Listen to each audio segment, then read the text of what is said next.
everyone, welcome to my new channel. This channel is centered around all things Warrior Cats, reviews, opinions, theories, everything you can think of to do with Warrior Cats. And today, I'm going to be talking about the new arc that is coming out soon called The Broken Code. I'm pretty sure that's what it's called. But more specifically, I'm going to be talking about the first book in the arc, because a sample was recently just revealed to us, and I want to talk about it, give my review on it, and things I'm expecting for in the series. I will explain one thing further depth in another video because I have a whole theory and stuff around it. But for this one, I'm just going to be going over the sample and things I like about it, things I want to see. So first of all, let's talk about new point of views. So we got Rootpour and Shadowpour. Shadowpour we've already met slightly before as a kid. He was a big feature in Tiger Heart's Shadow, and also a big feature in the Raging Storm, as there was this kind of whole prophecy around him, circling towards the end kind of finale.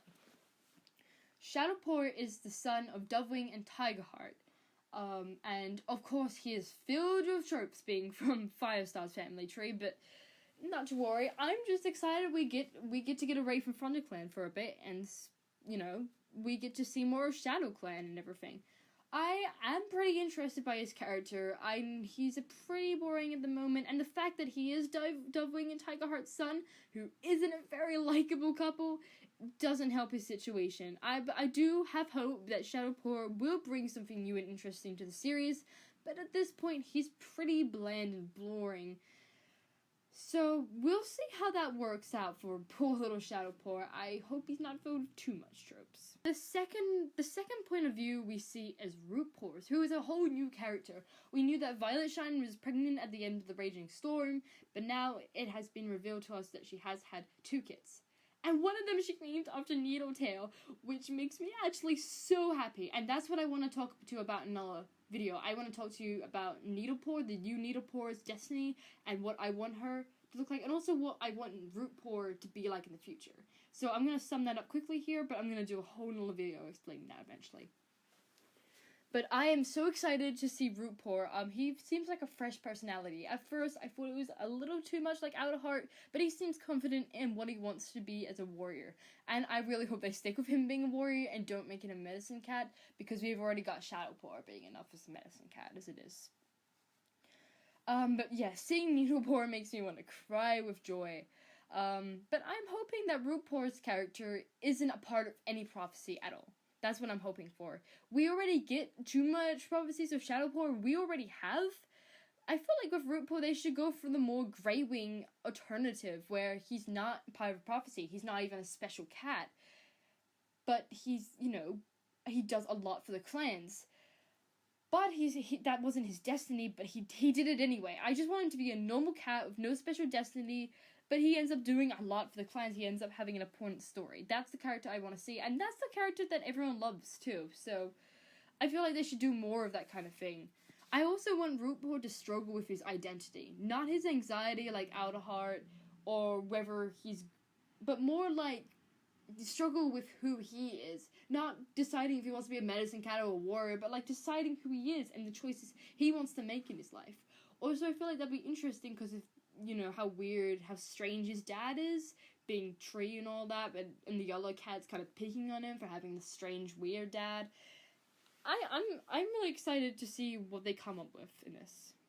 Now, the big thing that people were really shocked about, that I really want to talk about, is the deaths that we see have happened in between the books.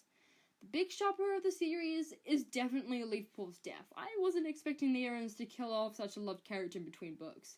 I'm upset that Leafpool's left us, as I did relate to her a lot when I first met her, and as like a character, and I really loved her. Even though a lot of people hated her, she was a great cat. And even if you don't like her, you have to admit she did do a lot to help the clans. Sure, she made some bad choices along the way, but she did a lot to help the clans, more than she did bad, I think. I'm looking forward to learning more about her death in Squirrelfly's Hope, because I know that her death will be in Squirrelfly's Hope, especially because it was going to be called Squirrelfly's Kin. For all the sad and rage the fandom has over her death, I can see why they did kill her off. All the the prophecies begins cats are dead, or they're elders now. So, it only makes sense that the prophecy cats are starting to, you know, leave their mark and start to die off. And I also see why they killed her off, because Leafpool, she's had her storyline. her kits are satisfied, not satisfied I would say, but like with the whole Holly Leaf situation and her kits and the revealance of that, it's kind of all gone now. They've kind of accepted it, the whole clan's accepted it, and I feel like she doesn't really have a purpose anymore. Jay Feather is definitely ready on to take the medicine cat role as himself, and then there's also Outerheart as well, who's a full-fledged medicine cat now. She doesn't really have a purpose in the clans anymore. But I hope she didn't just die from sickness. I hope she died good, because we don't know how she died yet. And it's time for Jay Feather to take over the role as full medicine cat, because he's been medicine cat for ages now. A cat that I can understand why she died, though, was Millie. I wish the Aarons gave Millie a more emotional death that we could have seen, where, like, she apologizes to Blossom for, and she gets redeemed as a good character, because, my personal opinions, I really like Millie. She's a good cat. And I understand why people don't like her, but I personally think she could have had so much going for her, but that's why I'm kind of pissed off that they just kind of killed her off. But I guess that'll never happen now.